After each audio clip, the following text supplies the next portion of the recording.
अस्सलाम वालेकुम स्टूडेंट्स। बच्चे उम्मीद है आप खैरियत से होंगे। इस लेक्चर में हम देखेंगे एक्सरसाइज चैप्टर नंबर 2 की बायोलॉजी का।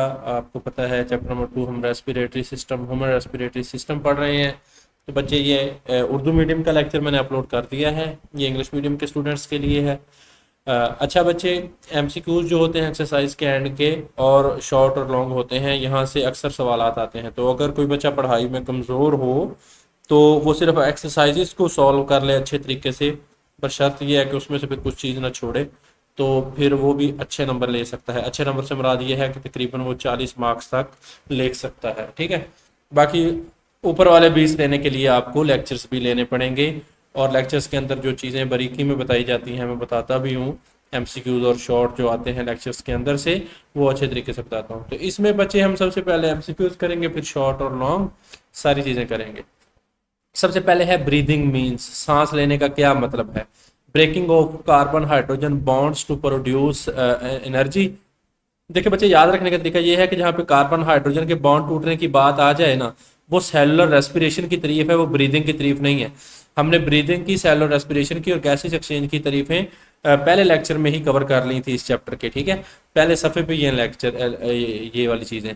तो कार्बन हाइड्रोजन के बॉन्ड टूटेंगे तो हमें क्या मिले, तो सेलुलर रेस्पिरेशन है वो। ठीक है, मूवमेंट दैट टेक एयर, अच्छा, movements that take air in and out of the body. तो ये क्या है बच्चे, इसकी डेफिनेशन है। ब्रीदिंग की डेफिनेशन यही है कि हम हवा को अंदर लेकर जाते हैं और बॉडी से आउट करते हैं, और इसके लिए हम जो हरकत करते हैं उनको हम ब्रीदिंग कहते हैं। तीसरा है getting oxygen from the air and removing carbon dioxide. यहाँ पे गैसों की बात हो रही है, ऑक्सीजन अंदर लेकर जाने की और कार्बन बाहर निकालने की। तो ये तारीफ है गैसियस एक्सचेंज की। गैसियस नाम ही शो कर रहा है गैसों का तबादला। तो ये वाली होगी हवा जिस्म के अंदर लेकर जाना और निकालना फेफड़ों के अंदर, ये ब्रीदिंग की हो गई। कार्बन हाइड्रोजन के बॉन्ड टूटना सेलुलर रेस्पिरेशन की डेफिनेशन होगी, और ऑक्सीजन और कार्बन डाइऑक्साइड का जो तबादला है ये गैसों की गैसियस एक्सचेंज की होगी। दूसरा बच्चे, which path does air take immediately after passing through the larynx. Larynx से होने के बाद हवा कहाँ जाती है, तो बच्चे हवा एल्वियोलाई में जाती है। आप इसको रट्टा लगाने की जरूरत नहीं है बिल्कुल भी, आप यहाँ से देख सकते हैं, एयर पैसेज भी आपको याद होगा। ठीक है, तो ये लेरिंग्स है। ठीक है, ये लेरिंग्स को शो किया गया है यहाँ पे, और इसके बाद फौरन कहाँ जाना है, तो ये यहाँ पे ट्रेकिया शुरू हो रही है। ठीक है, हमारा जो विंड पाइप है वो ट्रेकिया है, तो हवा ने सीधा बेटा जी ट्रेकिया में जाना है। उसके बाद है बेटा तीसरा MCQ, why are alveoli surrounded by capillaries. यानी कि एल्व्यूलाई जो है वो कैपिलरीज से क्यों घिरे होते हैं। सराउंडेड बाय यानी कि कैपिलरीज ने इनको क्यों घेरा होता है। टू ऑब्जॉर्व वाटर, पानी को जज़ब करने के लिए ना जी। टू एक्सचेंज गैसेस, गैसेस को एक्सचेंज करने के लिए, जी हाँ बिल्कुल, गैसों के तबादले के लिए। आपको पता है ये अलग से भी एक एमसीक्यू आ जाता होता है कि gases exchange takes place in. तो गैसेस एक्सचेंज है, वो गैसों का तबादला है, वो एल्व्यूलाई में होता है, फेफड़ों के सबसे एंड पे जहाँ हवा जाके गैसी एक्सचेंज करवाती है। ठीक है, तो उसके बाद है which feature of alveoli helps in rapid gas exchange. ठीक है, थिक वाल्स, लार्ज डायमीटर, ये भी नहीं होता इसका, थिक वाल्स भी नहीं होती। मोइस्ट सरफेस, तो जो नम सतह है एल्व्यूलाई की, वो गैसों का तबादला कराने में मदद देती है। उसके बाद है बेटा जी which action increase lung volume during breathing. यानी कि इनमें से कौन सा जो एक्शन है, अमल है, इंक्रीज बढ़ा देता है लंग वॉल्यूम, फेफड़ों का जो वॉल्यूम है, हुजम है, ड्यूरिंग ब्रीदिंग, सांस लेने के दौरान। तो आपको पता है कि आपको पता है कि जब रकबा जो है वो तब बढ़ता है जब एक ही वक्त में जो आपके इंटरकोस्टल मसल हैं पसलियों के, वो सिकुड़ेंगे, कॉन्ट्रैक्ट करेंगे, और साथ डायाफ्राम कॉन्ट्रैक्ट करेगा। अब यहाँ पे जो पहला एमसीक्यू था, यहाँ पे रिलैक्स कर रहा है डायाफ्राम, तो ये नहीं है। ये अब देखें बच्चे, उसने ये जो पूछा है ना, ये हवा अंदर लेकर जाना है, इनहेलेशन की तारीफ है, समझ लेंगे। तो इनहेलेशन में क्या होता है, कॉन्ट्रैक्टिंग, ये बी इसका आएगा, कॉन्ट्रैक्टिंग इंटरकोस्टल मसल्स। जो इंटरकोस्टल मसल है वो कॉन्ट्रैक्ट करते हैं, साथ ही डायाफ्राम कॉन्ट्रैक्ट कर जाता है। यहाँ पे डायाफ्राम रिलैक्स कर रहा है। ठीक है, क्लोजिंग द ट्रेकिया, ट्रेकिया कभी भी क्लोज नहीं होती। स्टिफनिंग एल्व्यूलर वाल्व्स, स्टिफनिंग मतलब सख्त हो जाना एल्व्यूलर वाल्व्स का, तो ये भी नहीं है। ठीक है ना, तो एल्व्यूलाई की वाल्व जो है वो सख्त नहीं होती, ये एक बीमारी है। ठीक है, तो कंट्रैक्टिंग इंटरकोस्टल मसल, तो जब ये सिकुड़ेंगे तो लंग वॉल्यूम इंक्रीज हो जाएगा। इनहेल्ड एयर कंटेन 21% ऑक्सीजन, ठीक है, जो हम हवा अंदर लेकर जाते हैं उसने कहा है कि उसमें जो 21% जो है बेटा जी वो ऑक्सीजन होती है। तो what is percentage in exhaled air, तो जो हवा हम बाहर निकालेंगे उसमें कितनी परसेंटेज होगी तो ऑक्सीजन की, जो जो हम बाहर हवा निकालेंगे उसकी 16% होगी। ये टेबल में से बेटा जी दिया गया है, ये रेट ऑफ ब्रीदिंग है। ये देखें आप, ऑक्सीजन की परसेंटेज है जब हम इंस्पायर्ड इनहेल्ड करते हैं हवा तो 21% है, जो हम हवा बाहर निकालते हैं उसमें ऑक्सीजन 16% है। Which factor control the breathing rate, कौन सा जो फैक्टर है वो ब्रीदिंग रेट को कंट्रोल करता है। तो आपको पता है कि जो कार्बन डाइऑक्साइड की कंसंट्रेशन है हमारे ब्लड में वो कंट्रोल करती है। ये देखें यार, रेट ऑफ ब्रीदिंग में ही आपको बताया गया है। देखिए बेटा, the respiratory center in brain detects greater concentration of carbon dioxide in blood। तो जो हमारे रेस्पिरेटरी सेंटर होते हैं दिमाग में वो कार्बन डाइऑक्साइड की ज्यादा कंसंट्रेशन को क्या करते हैं, फील करते हैं और उसको डिटेक्ट करते हैं, ठीक है। और उसके नतीजे में क्या होता है, सांस लेने की रफ्तार है वो कम या ज्यादा हो जाती है, ठीक है। The walls of alveoli are broken in, ये पूछ रहा है कि कौन सी बीमारी में जो एल्व्यूलाई की दीवारें हैं वो टूट जाती हैं। तो एक ही बीमारी है, निमोनिया में तो पस वगैरह जमा होती है, फेफड़े मुतासर होते हैं, ब्रोंकाइटिस में ये सोजश होती है ब्रोंकाई में। तो एम्फीसीमा में क्या होता है कि जो एल्व्यूलाई की दीवारें हैं टूट जाती हैं। तो अस्थमा तो वैसे ही, अस्थमा तो ये वैसे ही बच्चे ये एक किस्म की एलर्जी है, ठीक है। तो एम्फीसीमा में क्या होता है, एल्व्यूलाई की दीवारें टूट जाती हैं। Smoking leads to lung cancer by, smoking की वजह से लंग कैंसर किस तरह होता है बच्चे, किसी भी कैंसर की डेफिनेशन ये है uncontrolled division of the cell. तो जब सेल्स की एक अनकंट्रोल्ड बेकाबू डिवीजन हो जाए तो उसको हम बोलेंगे cancer. Promoting uncontrolled cell division, cell division जब कंट्रोल से बाहर हो जाए बेटा तो उसको हम क्या बोलेंगे, कैंसर बोलेंगे। ये देखें, cancer means uncontrolled increase in the number of cells in any part of the body, ठीक है। तो जब ये फेफड़ों में जमा हो जाए इस तरह का, ये देखें अनकंट्रोल्ड डिवीजन, ठीक है। तो जो हमारे काबू से बाहर हो जाए तो उसको हम क्या बोलते हैं, अनकंट्रोल्ड डिवीजन, ठीक है। तो बाकी दूसरा कोई भी ऑप्शन नहीं है। स्लो विंडोइंग हीलिंग, तो हीलिंग जो जख्म भरने का अमल है वो स्लो हो जाए ना। इनलार्जिंग द ट्रेकिया, ट्रेकिया बड़ी हो जाए तो कैंसर नहीं होता। इंक्रीजिंग ऑक्सीजन अपटेक, ऑक्सीजन का अपटेक ज्यादा हो जाए तो कैंसर नहीं होता, ठीक है। तो इसका ये दूसरा ही आना, प्रमोटिंग अनकंट्रोल्ड सेल डिवीजन। 10वां है, which chemical in cigarette smoke directly leads to addiction, ठीक है। एडिक्शन का मतलब होता है किसी चीज की आदत बन जाना, लत लग जाना, नशा लग जाना, ठीक है। तो बेटा उसने यही पूछा है कि सिगरेट में कौन सा केमिकल होता है जो कि डायरेक्टली एडिक्शन की तरफ लेकर जाता है। कार्बन मोनोऑक्साइड की तो एडिक्शन नहीं होती, ये तो सीधी सीधी मौत है। टार, निकोटीन, तो जो निकोटीन है बेटा ये आपको पता है कि ये हमारा जो खुशी का हार्मोन होता है डोपामीन, उसको उसकी केमिस्ट्री को मुतासर करता है, ठीक है। तो उसकी वजह से हमें एक लत लग जाती है। हम कहते हैं जब भी सिगरेट पीता है कोई नशई तो वो कहता है कि मुझे अच्छा फील हो रहा है, ठीक है ना, हालांकि वो दिमाग ब्रेन का खाना खराब हो रहा होता है। आगे बच्चे जी शॉर्ट क्वेश्चन है, बड़े इंपॉर्टेंट हैं, ठीक है। Differentiate between gaseous exchange and breathing, ठीक है। तो दूसरा सवाल भी यहां से आप देखते जाएं, मैं उस सफे पर जाकर आपको पढ़ा देता हूं। दूसरा भी यही है, differentiate between breathing and cellular respiration, ठीक है। इसका मतलब ब्रीदिंग की डेफिनेशन यहां भी पूछी है, यहां भी पूछी है, और गैसियस एक्सचेंज की भी पूछी है, और सेलुलर रेस्पिरेशन की भी पूछी है। तो तीनों डेफिनेशंस उसने पूछ ली हैं जो हमने पहले ही लेक्चर में पढ़ी थी। तो ये देखें बच्चे, सेलुलर रेस्पिरेशन, ये सबसे पहले सेलुलर रेस्पिरेशन की तारीफ है। It is the process in which cell oxidise food glucose and get energy, ठीक है। तो ये सेलुलर रेस्पिरेशन क्या है, जिसमें हम फूड जो खाते हैं उसमें कार्बन और हाइड्रोजन के बॉन्ड हैं वो तोड़े जाते हैं, ठीक है ना। उसके लिए ऑक्सीजन यूज की जाती है, ये सेलुलर, और कार्बन डाइऑक्साइड पैदा होती है। तो ये सेलुलर रेस्पिरेशन की आपने तारीफ यहां से लिखनी है। It is the process in which cell oxidise food, यानी कि ग्लूकोज हमारी फूड है, and get energy for this purpose, इस मकसद के लिए सेल क्या करते हैं, ऑर्गेनिज्म क्या करते हैं, organism need to carry oxygen to the cells and remove carbon dioxide from the cells. तो ये क्या है बेटा जी, सेलुलर रेस्पिरेशन की डेफिनेशन है। यानी कि हमने कहा कि ऑक्सीडाइज करते हैं फूड को, तो ऑक्सीडाइज करने के लिए ऑक्सीजन लेकर जाएंगे जिस सेल ऑर्गेनिज्म जिस्म के अंदर, कार्बन डाइऑक्साइड को खारिज करेंगे। ये प्रोसेस में भी लिखा हुआ है कि oxygen is used in cellular respiration and carbon dioxide is produce, carbon dioxide बनती है जिसको हम निकाल देते हैं सांस के जरिए बाहर। तो ये सेलुलर रेस्पिरेशन की डेफिनेशन है। ये बच्चे आगे बिल्कुल यहाँ पे सेलुलर रेस्पिरेशन की खत्म हो रही है, वहां पे गैसियस एक्सचेंज की, गैसों के तबादले की। अब गैसों के तबादले का आपने एक हिंट याद रखना है। गैसों के मुराद है गैसें, तो गैसें कौन सी हैं? ऑक्सीजन और कार्बन डाइऑक्साइड। ऑक्सीजन आप जिस्म के अंदर लेकर जा रहे हैं फेफड़ों के अंदर, और कार्बन डाइऑक्साइड निकाल रहे हैं, ठीक है। तो इसमें दो गैसों के नाम लिखते हैं।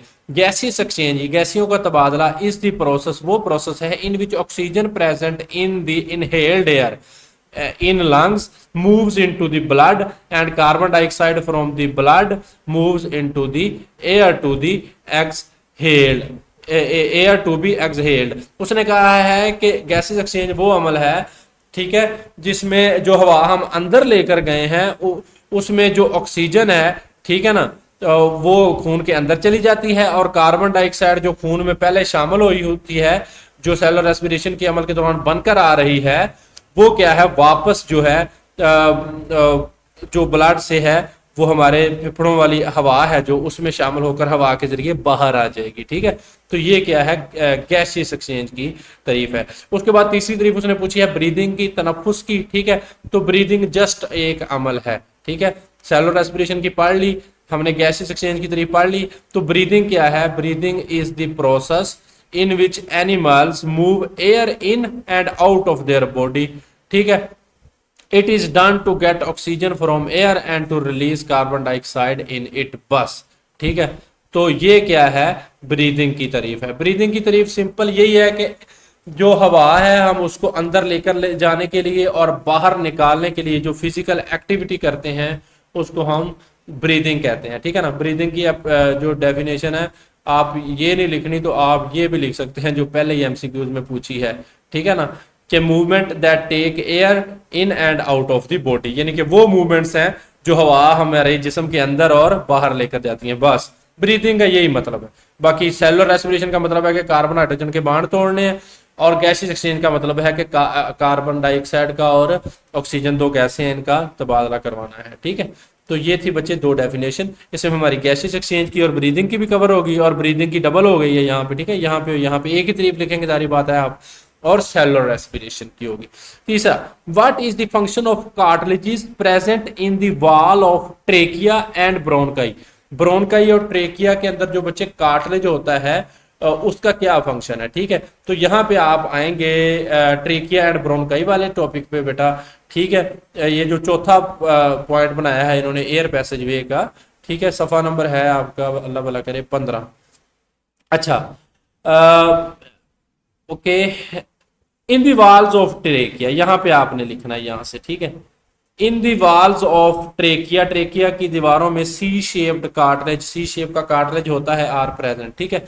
while the walls of bronchi have plate like cartilages, तो जो ट्रेकिया की वाल्स हैं बेटा उनमें सी शेप कार्टिलेज होता है, और जो ब्रोनकाई की वाल हैं उनमें प्लेट लाइक कार्टिलेज होता है। ये कार्टिलेज फंक्शन क्या करते हैं? These cartilage prevent trachea and bronchi from collapsing even when there is no air in them, ठीक है। तो उनको कोलैप्स करने से, सुकड़ने से बचाते हैं, ठीक है ना। प्रिवेंट का मतलब होता है बचाना, महफूज रखना। तो ये वाले जो कार्टिलेज होते हैं, ये देखें बेटा जी, ये वाला जो कार्टिलेज है सी शक्ल के घेरे हैं ये वाले, ठीक है, और यहाँ पे ब्रोनक्यूल्स में भी हैं, ब्रोनकाई में भी हैं, ब्रोनकाई में भी हैं।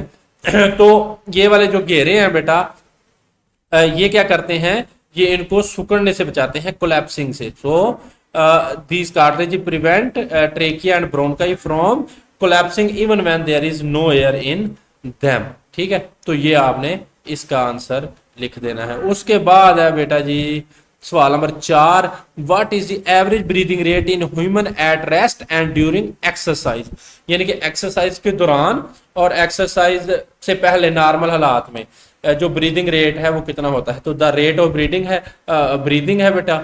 अच्छा, ह्यूमन ब्रेथ 16 टू, यहाँ पे आपने लिखना है नॉर्मल का, human breath 16 to 20 times per minute in normal condition, ठीक है ना। At rest, for example at rest, तो रेस्ट में क्या होता है 16 से 20 दफा होता है, और जो एट एक्सरसाइज जो होता है वो क्या होता है, breathing rate increases up to 30 to 40 times per minute. ये एंड वाली लाइन जो है ये यहाँ से आपने यहाँ तक लिखनी है, ठीक है ना। Breathing rate increases up to 30 to 40। तो इंक्रीज क्यों होता है, तो यहाँ पे आप थोड़ा सा ऐड कर दीजिएगा, human breath 16 to 20 time per minute in normal condition, during exercise और हार्ड जॉब, ठीक है। एक्सरसाइज या हार्ड जॉब के दौरान muscle carry out cellular respiration at greater rate. तो मसल है वो सेलुलर रेस्पिरेशन को ज्यादा कर देते हैं। तो यहाँ पे आपने फिर आगे ये लिख देना, तो यहाँ तक, ठीक है, यानी कि यहाँ तक आपने करना है और फिर आगे आपने ये लिखना है, so the breathing rate increases up to 30 to 40 times per minute. तो ये आपका बड़ा जबरदस्त जवाब हो जाएगा, यानी कि यहाँ से लेकर आपने यहाँ तक करना है और फिर यहाँ से लेकर यहाँ तक करना है, ठीक है। तो इस तरह आपका ये कवर हो जाएगा। आपको बच्चे किसी खलासे की जरूरत नहीं है, किसी आपको हेल्पिंग बुक की जरूरत नहीं है, जो भी मसला हो आप कमेंट सेक्शन में पूछ लिया करें। How does structure of alveoli maximize gas exchange. उसने कहा है हाउ डज, कैसे, द स्ट्रक्चर जो साख्त है ऑफ एल्वियोलाई की मैक्सिमाइज ज्यादा से ज्यादा कर देती है गैस एक्सचेंज, गैसों के तबादले को। यानी कि एल्वियोलाई की जो ज्यादा जो साख्त है, ठीक है, वो गैसों के तबादले को किस तरह ज्यादा कर देती है, ठीक है ना। तो बेटा आपने इसका जवाब लिखना है द लार्ज सरफेस एरिया। ये यहाँ पे मैंने इसका जवाब आपने बुक के आगे लिख लें, ठीक है ना, बुक के बिल्कुल आगे लिख लें, इधर ही लिख लें, स्पेस बनी हुई है यहाँ पे, सबके बनी हुई है, जाहिर बात है। The large surface area of the alveoli helps in gaseous exchange. यानी कि जो सरफेस एरिया है एल्वियोलाई का वो बहुत ज्यादा होता है, ठीक है ना। तो उसकी वजह से जो गैसों का तबादला है वो जल्दी जल्दी से, जो ऑक्सीजन है वो खून के अंदर शामिल होती है एल्वियोलाई से, और जो कार्बन डाइऑक्साइड है वो दोबारा फेफड़ों वाली हवा के साथ मिलकर चली जाती है बाहर। ये देखें आप यहाँ पे देखें, मैं आपको दिखा देता हूँ यहाँ पे कि किस तरह उसने बयान किया है। ये देखें बेटा जी, आप यहाँ पे आएंगे, इसका जवाब आप यहाँ से भी थोड़ा सा लिखेंगे, ठीक है ना। ईच एल्वियोलस, जो हर एल्वियोलाई है, is surrounded by blood capillaries. तो जो हर एल्वियोलाई है वो ब्लड कैपिलरीज से घिरा होता है। When air reaches alveoli, oxygen moves from the air into blood and carbon dioxide passes out of the blood into the air in the alveoli, ठीक है ना। तो ये आप देख सकते हैं यहाँ पे alveoli का स्ट्रक्चर है कि ये ब्लड कैपिलरीज हैं, ठीक है, ये इससे घिरी होती है। कितनी सारी ब्लड कैपिलरीज हैं, इनकी वजह से जो है वो सरफेस एरिया बहुत ज्यादा बढ़ जाता है, ठीक है ना। तो आपने इसका जवाब यहाँ से लिखना है कि इन दी वॉल, सॉरी, यहाँ से each alveolus is surrounded by blood capillaries when air reaches alveoli, ठीक है ना। जब हवा यहाँ पे पहुंचती है एल्वियोलाई पे, तो जो ऑक्सीजन है वो हवा से खून में शामिल हो जानी है, ठीक है ना, जो हम ऑक्सीजन अंदर लेकर गए हैं। और जो कार्बन डाइऑक्साइड पहले खून में मौजूद थी, वो खून से निकलकर जो हवा हमने बाहर निकालनी है सांस के जरिए, उसमें शामिल हो जाएगी। ऑक्सीजन शामिल होगी हवा से खून में, और जो कार्बन डाइऑक्साइड है वो खून से शामिल होगी हवा में जो हमने बाहर निकालनी है। फिर आगे आपने ये छोटा सा पॉइंट लिख देना है, due to large surface area, the large surface area of alveoli helps in gases exchange, ठीक है ना। मैक्सिमाइज, यहाँ पर आप लिख सकते हैं the large surface area of alveoli maximize gas exchange, ठीक है। तो इतना आप लिख दीजिएगा। अच्छा जी बेटा, आगे छठा सवाल है, लिस्ट द सिम्टम्स। अलामात लिखनी है, काजिज वजूहात लिखनी है, एंड ट्रीटमेंट्स ऑफ ब्रोंकाइटिस। यानी कि ब्रोंकाइटिस की जो आपने लिखनी है अलामात, वजूहात और इलाज। तो ये बच्चे ब्रोंकाइटिस है, ठीक है, ये ब्रोंकाइटिस है, तो इसकी आपने लिखनी है सिम्टम्स। तो ये सिम्टम्स क्या है बेटा जी, अलामात को बोलते हैं कफिंग, तो बंदे को खांसी आएगी, वीजिंग होगा, फीवर बुखार होगा, चिल्स, उसको ठंड लगेगी, शॉर्टनेस ऑफ ब्रेथ, और जो है उसमें सांस लेने में कमी होगी। तो ये है इसके सिम्टम्स, ठीक है ना, अलामात। इसकी वजूहात क्या है, क्यों होती है, इन्फेक्शन बाय वायरस और बैक्टीरिया या वायरस की वजह से इन्फेक्शन होता है, उसकी वजह से होती है। केमिकल इरिटेंट्स, केमिकल्स की वजह से हो सकती है, ठीक है ना, जैसे टोबैको वगैरह है, स्मोक वगैरह है, ठीक है, टोबैको का स्मोक है जो, ठीक है ना, उसकी वजह से हो सकती है, तंबाकू का धुआं है उसकी वजह से हो सकती है। बैक्टीरिया, वायरस और तंबाकू के धुएं से हो सकती है। ये इसकी वजूहात हैं, काजिज हैं। ट्रीटमेंट क्या है, तो बच्चे जिस वजह से हुआ है वही इलाज करना है। अगर बैक्टीरिया की वजह से हुआ है, ठीक है ना, अच्छा सबसे पहले खांसी आ रही है बंदे को, ठीक है ना, तो खांसी का इलाज करने के लिए मेडिकेशंस, कफ सप्रेसेंट्स। तो कफ का मतलब होता है खांसी, सप्रेसेंट मतलब उसको दबाने वाले या रोकने वाले या खत्म करने वाले। तो खांसी को ख़त्म करने वाली मेडिकेशन इस्तेमाल की जाएंगी टू ईज ब्रीदिंग, ब्रीदिंग को आसान बनाने के लिए, ठीक है ना। उसके बाद है अगर तो ये बैक्टीरिया की वजह से हुआ है तो एंटीबायोटिक्स यूज़ की जाएंगी। ये निशानदही बहुत ज़रूरी है, तशखीस बहुत ज़रूरी है। ये ना हो कि आपको वायरस की वजह से हुआ हो और आप एंटीबायोटिक्स यूज़ कर रहे हैं, और ये भी ना हो कि आपको बैक्टीरिया की वजह से हुआ हो और आप एंटीवायरल यूज़ करते हैं। बहुत से लोग बड़े शौक से एंटीबायोटिक्स यूज़ करते हैं, हालांकि बीमारी उनको अक्सर एंटीवायरल वायरस की वजह से होती है। एंटीवायरल मेडिसिन यूज़ करनी चाहिए। एंटी का मतलब है मारना, बायोटिक मतलब बैक्टीरिया को। तो जो बैक्टीरिया को मारेंगी, if it is due to bacterial infection, अगर बैक्टीरियल इन्फेक्शन की वजह से हुआ है, ठीक है, सबसे पहले क्या करना है, कफ सप्रेसेंट यूज करने हैं, खांसी के सिरप वगैरह।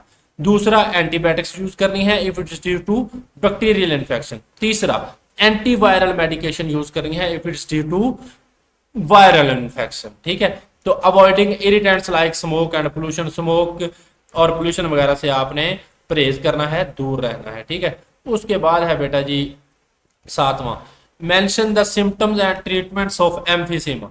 एम्फीसीमा की अलामात और आपने इसका ट्रीटमेंट बताना है। अच्छा जी, एम्फीसीमा वाला टॉपिक में चलते हैं। ये देखें, ये दूसरा जो है इसका जो सिम्टम्स हैं और आपके इसकी जो है काजेज है। अच्छा बच्चे, उसने सिम्टम्स और ट्रीटमेंट पूछा है, ठीक है। तो सिम्टम्स क्या है एम्फीसीमा के, क्या सिम्टम्स हैं? शॉर्टनेस ऑफ ब्रेथ, सांस लेने में दुश्वारी है। क्रोनिक कफ है, क्रोनिक आपको पता है कि दो तरह की होती हैं इस तरह की बीमारियां या खांसी वगैरह जो भी होती हैं।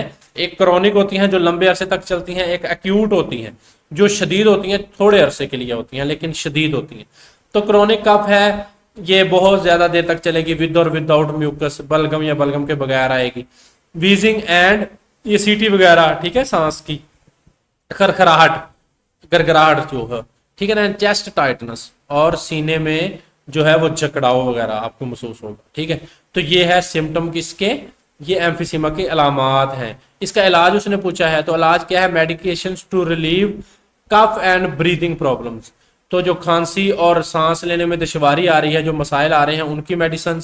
Emphysema can not be cured completely, इसका कंप्लीट इलाज दरियाफ्त नहीं हुआ, अभी तक अवेलेबल नहीं है। आगे बेटा 8वां सवाल है, what are carcinogens, name any two carcinogen present in cigarette. उसने कहा है कि कार्सिनोजिन की डेफिनेशन लिखें, बताएं क्या है कार्सिनोजिन, और दो कार्सिनोजिन के नाम बताएं जो कि सिगरेट में मौजूद होते हैं। तो बेटा कार्सिनो का मतलब होता है कैंसर। कार्सिनोजिन्स वो कोई भी एजेंट हैं जो कि कैंसर की वजह बनते हैं, जैसे अगर कोई वायरस है, ठीक है, कोई केमिकल है, शुआएं हैं, कोई भी चीज जो कैंसर की वजह बने उसे हम कार्सिनोजिन्स कहते हैं। बड़ी छोटी सी तारीफ लिखी हुई है यहाँ पे लंग कैंसर में लिखी हुई है। एक मिनट मैं भी आपको, ठीक है, इफेक्ट्स ऑफ स्मोकिंग में लिखी हुई है। ये देखें बच्चे, इफेक्ट्स ऑफ स्मोकिंग में लिखी गई है कार्सिनोजिन्स।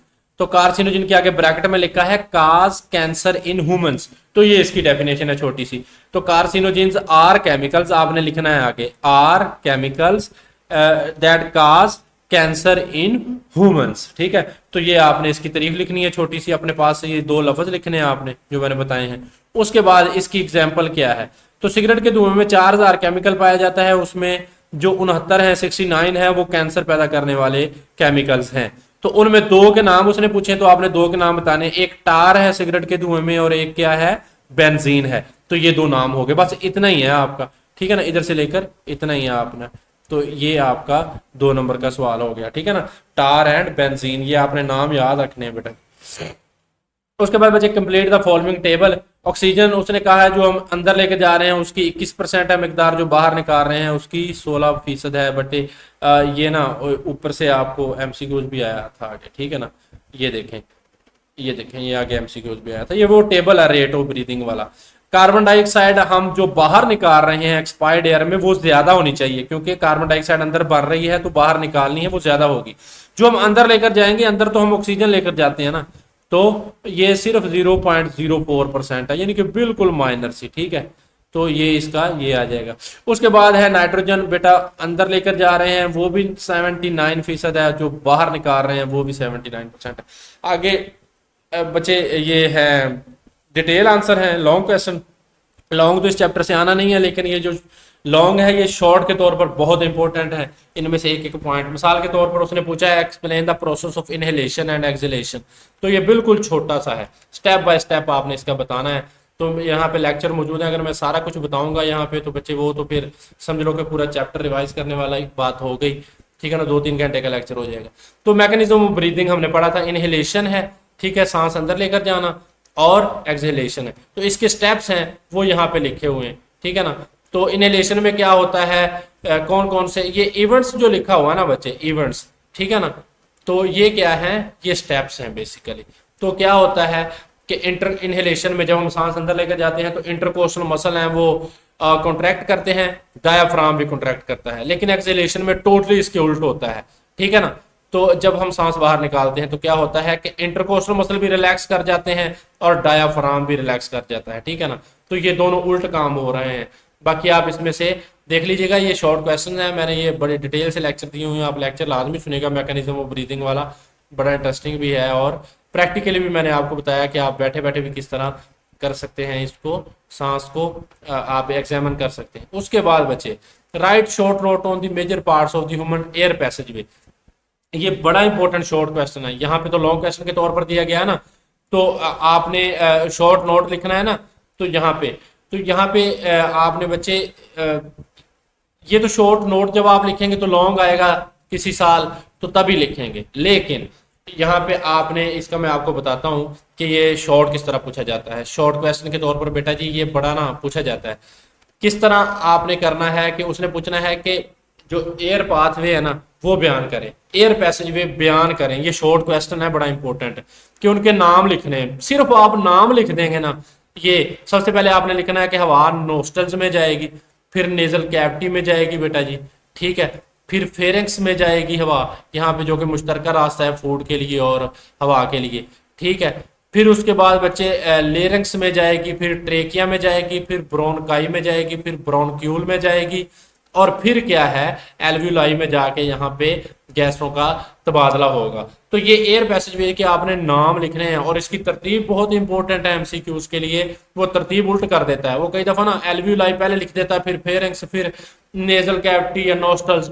तो आपको पता होना चाहिए कि एयर पहले नोस्टल में जाएगी, फिर नेजल कैविटी में जाएगी, फिर फेरेंक्स में जाएगी, फिर लेरेंक्स में, फिर ट्रेकिया में, फिर ब्रोनकाई में, फिर ब्रोनक्यूल्स में, और फिर एल्व्यूलाई में। तो ये तरतीब आपको बेटा जी याद होनी चाहिए। तीसरा सवाल है बेटा जी, describe the function and location of the bronchus, trachea and alveoli, कि ब्रोंकस की, ट्रेकिया की, एल्व्यूलाई की जो है आपने लोकेशन और फंक्शन बयान करना है।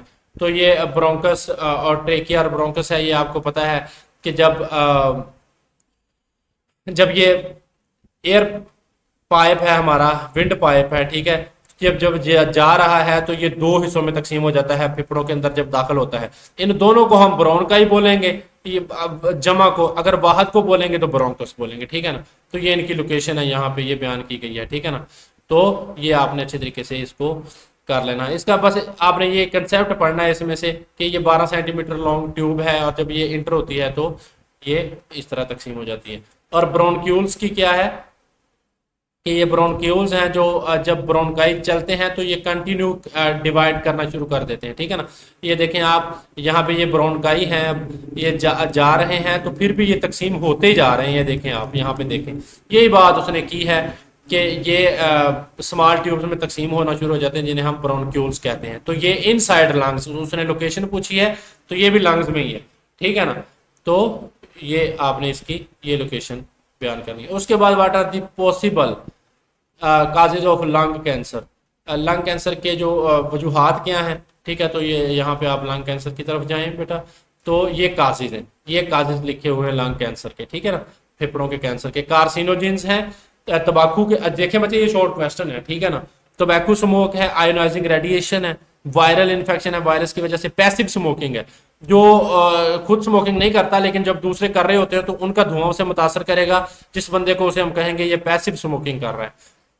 Inhalation of smoke from and other smoking is also a cause of lung cancer. तो ये पैसिव स्मोकिंग की तारीफ है कि इनहेलेशन ऑफ, यानी कि इनहेलेशन, इनहेल करना, smoke from other smoking is also cause of lung cancer. ठीक है, यानी कि जो अपर बर्निंग पोर्शन है सिगरेट का, ऊपर वाला जलता हुआ हिस्सा है, उससे जो निकलता है, ठीक है ना। तो ये है इसकी बच्चे गाजिस। उसके बाद सवाल का दूसरा हिस्सा देखते हैं बेटा, उसने पूछा है explain the harmful effect of smoking apart from lung cancer, यानी कि अपार्ट फ्रॉम अलावा, अपार्ट फ्रॉम का मतलब होता है इसके अलावा, यानी कि कैंसर के अलावा, फेफड़ों के कैंसर के अलावा स्मोकिंग के और कौन कौन से जो हैं वो हार्मफुल इफेक्ट्स हैं। तो ये लिखे हुए हैं आखिरी जो पैरा है इस चैप्टर का, अदर इफेक्ट्स ऑफ स्मोकिंग, ठीक है ना, ये कैंसर के अलावा है। तो इसकी वजह से smoking also increases blood cholesterol level, इसकी वजह से ब्लड कोलेस्ट्रॉल लेवल बढ़ जाता है, ब्लड प्रेशर बढ़ जाता है, ठीक है, ब्लड वेसल को कमजोर करती है smoking, staining of teeth and bad breath, ठीक है ना, वो जो कलर है दांतों का उसको खराब करती है, बैड ब्रेथ करती है, ठीक है, बदबू आती है। Tooth loss is 2 to 3 time higher in smokers than in non smoker, जो स्मोकिंग करते हैं बंदे, बच्चे ये देखें ना, इतना शॉर्ट क्वेश्चन आपसे पूछा जा सकता है। तो उनमें से जो बंदे स्मोकिंग करते हैं उनमें से दांत गिरने के जो चांस होते हैं नॉन स्मोकर की निस्बत वो 2 से 3 टाइम 3 गुना बढ़ जाते हैं। Smoking is the risk of tuberculosis, इसकी वजह से जो है टीबी का खतरा बढ़ सकता है 2 to 4 टाइम, 2 से 4 गुना, और नमूनिया का खतरा 4 गुना बढ़ सकता है, ठीक है। तो ये क्या है, अदर। उसके बाद है बच्चे, ये आपके इनक्विजिटिव क्वेश्चन हैं, आप देख लीजिएगा इनको, कोई ज़रूरी नहीं है कि इसमें से आपको आए भी। चले हम देख लेते हैं, बायोलॉजी हमने पढ़नी है। What can happen to the breathing if diaphragm stops working properly, तो अगर वो डायाफ्राम है वो प्रॉपरली वर्क करना छोड़ दे, ठीक है, तो क्या होगा ब्रीदिंग को। देखें बच्चे, हमने पढ़ा कि डायाफ्राम है जब पसलियों के मसल कॉन्ट्रैक्ट करते हैं, ठीक है, तो ये भी कॉन्ट्रैक्ट करता है जब पसलियों के मसल रिलैक्स करते हैं। ये देखें, ये एक मस्कुलर स्ट्रक्चर है जिसको हमने डायाफ्राम बोला है, ठीक है। तो जब ये इनहेलेशन के दौरान कॉन्ट्रैक्ट करता है, एक्सहेलेशन जब हम हवा बाहर निकालते हैं फेफड़ों के जरिए तो ये रिलैक्स करता है। तो अगर यही ना होगा तो फिर सांस लेने में हमें दुश्वारी हो सकती है, ठीक है, खून में ऑक्सीजन की कमी हो सकती है, और उसके अलावा कार्बन डाइऑक्साइड ज़्यादा हो सकती है, हवा बाहर भी नहीं निकलेगी, थकावट हो सकती है, ठीक है, नींद की कमी हो सकती है, और बहुत सारी चीज़ें हो सकती हैं। Why it's dangerous when smoke particle settle inside lung, तो उसने कहा है कि जब जो ये दूसरा सवाल है कि जब स्मोक के पार्टिकल जो ज़्यादा हो जाएं अंदर, ठीक है, अंदर जमा हो जाएं, सेटल हो जाएं, तो फिर क्या करेंगे। देखिए हमने पढ़ा है कि जो एल्व्यूलाई हैं वो गैसों का तबादला करवाते हैं, ठीक है। तो अगर एल्व्यूलाई के अंदर स्मोक के पार्टिकल हैं वो इकट्ठे होना शुरू हो जाएंगे, तो क्या होगा कि जो सरफेस एरिया है गैसों का तबादला करने के लिए वो कम हो जाएगा, ठीक है। तो सरफेस एरिया जो है वो कम हो जाएगा तो गैसों का तबादला मुश्किल हो जाएगा। तीसरा सवाल है, why does the trachea has C shaped cartilage ring while bronchioles do not have them, उसने कहा है कि क्या वजह है कि जो सी शेप का कार्टिलेज है वो ट्रेकिया में तो मौजूद होता है लेकिन जो ब्रोंक्यूल्स हैं उनमें नहीं होता। देखें बच्चे, ट्रेकिया बेचारा आ रहा है अकेला पीछे से, ठीक है ना, ये देखें ट्रेकिया अकेला, इसको कोई खास किस्म की सपोर्ट नहीं होती, हवा का प्रेशर भी यहाँ पे ज्यादा होता है, ठीक है। लेकिन यहाँ पे जब ये ब्रोंक्यूल्स में तकसीम हो जाती हैं तो ये बहुत सारी हो जाती हैं, इनको ये फेफड़ों के टिश्यूज के अंदर आप देखें यहाँ पे ये एम्बेडेड हैं, उनके अंदर ये धंसी हुई हैं, इनको यहाँ पे कार्टिलेज वगैरह की कोई ज़रूरत नहीं है। लेकिन ये जो सी शेप का कार्टिलेज है ये यहाँ पे मौजूद होना चाहिए ट्रेकिया के अंदर टू प्रिवेंट, ये यहाँ पे इसका फंक्शन भी लिखा हुआ है कि to prevent trachea and bronchi from collapsing, ठीक है। तो ब्रोनक्यूल्स में नहीं होता, ब्रोनकाई में होता है और ट्रेकिया में भी होता है, ठीक है। उसके बाद चौथा सवाल है, ड्यूरिंग अस्थमा अटैक्स, यानी कि वो अस्थमा के जो दौरों के दौरान, दमा के दौरों के दौरान patient feel harder to exhale than to inhale, why is it so, उसने कहा है कि जब किसी बंदे को दमा का दौरा पड़ता है तो उसको जो है हवा अंदर ले जाना तो आसान होता है लेकिन एक्सहेल करना क्यों मुश्किल होता है। देखिए बच्चे, हवा अंदर ले जाने के लिए जो है वो एक एक्टिव प्रोसेस है, ठीक है, तो उसके अंदर जो फुली है वो वर्कआउट करती हैं चीज़ें, लेकिन जब एक्सहेल की जाती है, हवा को निकाला जाता है, तो ये फेफड़ों की टोटली कैपेसिटी पे डिपेंड करता है कि फेफड़ों की कितनी कैपेसिटी है कि वो उसको निकाल सकें। तो जो अस्थमा का मरीज है तो उसके वैसे ही उसको एलर्जी होती है और उसके अंदर जो है वो फेफड़ों की कैपेसिटी वो डिक्रीज हुई होती है, तो इसलिए वो फेफड़े हैं इतने एफिशिएंटली वो जो है वो काम नहीं करते, उसकी वजह से वो निकालना क्या है हवा को मुश्किल हो जाता है। चलें बच्चे, ये था हमारा लेक्चर, चैप्टर आपका ये कंप्लीट हो गया। कोई मसला हो आप कमेंट सेक्शन में पूछ सकते हैं, ठीक है। तो बहुत शुक्रिया आपका बच्चे, अगर वीडियो पसंद है वीडियो को लाइक कीजिएगा, चैनल को भी सब्सक्राइब कीजिएगा। बहुत शुक्रिया, अल्लाह हाफिज़, अगले लेक्चर में।